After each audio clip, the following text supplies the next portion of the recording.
ఈ సినిమాలో మీరు చాలా లెంత్ తీశారన్నది ఇండస్ట్రీ చాలా టాక్ స్ప్రెడ్ అయింది. ఇండస్ట్రీ చాలా లెంత్ 4 hours ఏమో తీశారని, మీరు ఎంత తీశారు నాకు తెలియదు కానీ తీశారు అని, అది ఎంతవరకు నిజం? అది లేదండి, ఒక డైరెక్ట్గా ఏంటంటే లెంగ్త్ తెలిసిపోద్ది. సినిమా లెంగ్త్ ఎంత వస్తుంది, ఎంత ఇస్తుంది తెలిసిన అర్థమైపోద్ది.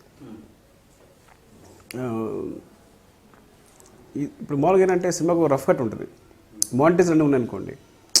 సపోజ్ ఏదో కమిటీ వచ్చింది, సైన్ చేయించింది, మనం ఇంత తీస్తాం మామూలుగా, అది పెట్టి వేసేసి ఉంచుతాం. సో దాన్ని ఎలాగ కట్ చేస్తాం అనేది ఏటర్కి నాకు తప్ప మిగతా ఎవరికి తెలియదు ఎలా చేయబోతున్న విషయం. అలా చూసుకుంటే ఈ సినిమా ఫస్ట్ హాఫ్ ఒక 1 hour 47 minutes వచ్చింది, సెకండ్ హాఫ్ 1.5 hour వచ్చింది. And it's like makes 3 hours 15 minutes అనమాట. 3 hours 15 minutes. అది మామూలుగా ఏ ప్రాసెస్ జరుగుతుంటే ఎడిటింగ్ ఒక ప్రాసెస్ ఉంటుంది. ముందు ఒక రఫ్ కట్ చేస్తాం మామూలుగా, అంత లేజర్గా ఉంచి ఈ షాట్ ఉన్న ప్రతి షాట్ పెట్టేసి ఉంచేసి లేజర్గా ఒక ఎడిట్ చేస్తాం. యాక్చువల్గా చేస్తారు ఏం చేస్తాం అంటే మనం తర్వాత దాని మీద కూర్చొని మళ్ళీ ఫ్రెష్గా కట్ చేస్తాం. మీ ప్రాసెస్ కూడా అంతే కదా, జరిగింది కూడా అంతే కదా, అలా చేస్తాం. వాళ్ళు చేసిన తర్వాత దాన్ని ఫైనల్ ఎడిషన్ వస్తుంది. అది ఈ సినిమాకి ఏమైందంటే రఫ్ కట్ చేయడానికి మళ్ళీ మామూలు ఎడిట్ చేయడానికి టైం గ్యాపే లేదు. సో అలా చేయడం మళ్ళీ దాన్ని ఇమిడియట్ వెర్షన్ చేయడం కదా. సో అంత జనాలుగా ఏమనిపించినట్టు ఇది లెంగ్త్ మొత్తం ఇంత సినిమా తీసేశారు, ఇంత సినిమా కట్ చేస్తున్నారు, బయట ఊరికే టాక్స్ స్ప్రెడ్ అయింది అంతే. ఇప్పుడు నిజానికి ఎంత తీశారు, ఫైనల్ అవుట్పుట్ ఎంత వచ్చింది? సినిమాలో 2 సీన్లు తీస్తానండి మొత్తం అంతే, ప్రతి సీన్ ఉంచాను ఇందులో.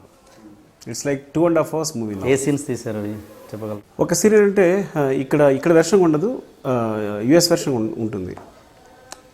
హీరో పెయింటింగ్ తెస్తాడు కదా, నాకు అర్జెంట్ పెయింటింగ్ కావాలంటాడు. సో ఫ్రెండ్స్ పెయింటింగ్ తీసుకొస్తే ఇది కోబాల్ట్ బ్లూ 20 years బ్యాక్ అనేది లాజిక్ చెప్తాడు. చెప్పి అంటే ఇప్పుడు వాళ్ళు అంటారు అంటే ఈ పెయింటింగ్ ఎవడో కొన్నాడో మనకు తెలియదు బాస్, వాడు ఎక్కడుంటాడో ఏం చేస్తున్నాడో మనకు ఎవరికి తెలియదు అని. సో మనం పట్టుకోవడం ఎలా అంటే అక్కడ నుంచి ఒక సీక్వెన్స్ స్టార్ట్ అవుతుంది.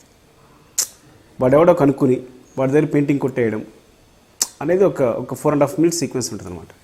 4 minutes సీక్వెన్స్ ఉంటుంది. ఆ 4 minutes సీక్వెన్స్ని తీస్తాం. ఇంకోటి జగత్ బాబు గారు ఒక స్పానిష్ లేడీకి వార్నింగ్ ఇస్తాడు, స్పానిష్ ఎన్విరాన్మెంటల్ మినిస్టర్కి. సో చాలా ఇంట్రెస్టింగ్ ఉంటుంది ఆ సీన్ త్వరలో రిలీజ్ చేస్తాను, మీకు కూడా ఇస్తాను ఆ సీన్. నేను చాలా మంచి సీన్, నాకు బాగా నచ్చిన సీన్, కానీ సినిమాలో ఉంచలేకపోయాను. యాడ్ చేయడం కాదు, దాన్ని రీరికార్డింగ్ కూడా చేయిస్తాను, డబ్బింగ్ రీరికార్డింగ్ అని చేయించి ఐ థింక్ ఛానల్స్ కానీ. ఇంకేదో దాస్తున్నారు మీరు సీన్, ఇంకేదో సీన్ దాస్తున్నారు మీరు తీసి ఇచ్చేయండి. లేదంతే ఇంతే. Mother character, hero mother character అదొక సీన్ ఉంది, సితారా అని పెట్టి. అది వెరీ చిన్న సీక్వెన్స్, ఒక 1/2 minute కానీ. అంటే మదర్ క్యారెక్టర్ ఎలా చచ్చిపోయింది అనేది చూపించాను యాక్చువల్గా. సితార్ గారు మీరైతే అది కూడా ఇద్దాం, అది మంచి ఐడియా. ఇప్పుడే ఫోన్ చేస్తాను నేను. 3 నాకు తెలిసినవి ఇంకా నాకు తెలియనివి ఏమైనా ఉన్నాయా? అస్సలేమీ లేవు, ఇది ఫైనల్. నేను మర్చిపోయాను, అది ఎందుకు మర్చిపోయాను అంటే ఆ సీన్ తీస్తున్న రోజే నాకు అర్థమైపోయింది ఇది ఉండదు అని. సో నేను ఎప్పుడు ఎడిటింగ్ కూడా చేయలేదు ఆ సీన్ నేను. సో ఒక సినిమా మొత్తం విజువల్గా మొత్తం కంప్లీట్ అయిపోయిన తర్వాత మనం స్క్రీన్పై చూస్తున్నప్పుడు మనకి ఈ ప్రాబ్లమ్స్ క్లియర్ అర్థమైపోతుంది. సో అలాంటప్పుడు అంటే కొన్ని సీన్స్, ఇంపార్టెంట్ సీన్స్ తీయకుండా వదలకూడదు.